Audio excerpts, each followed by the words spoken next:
Hello, Mr. AJ. Our 75 kilowatts pallet flat die pallet machine is going to be finished assembling. Yesterday we just paint the upper part with the white gray color, and we will paint another. We will paint it twice. Later this afternoon we'll paint again.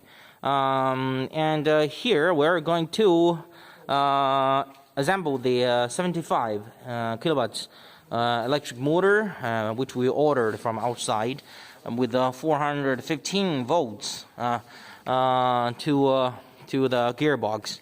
This is a kind of a heavy type gearbox. You can have a look. This is oil pump, similar like XGG type pallet machine.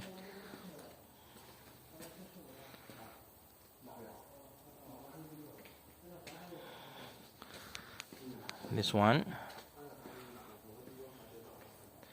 And the roller shells for this machine. Roller shells and the fly die and the roller assemble. After we assembling the machine, we're going to install the fly die and the roller assemble.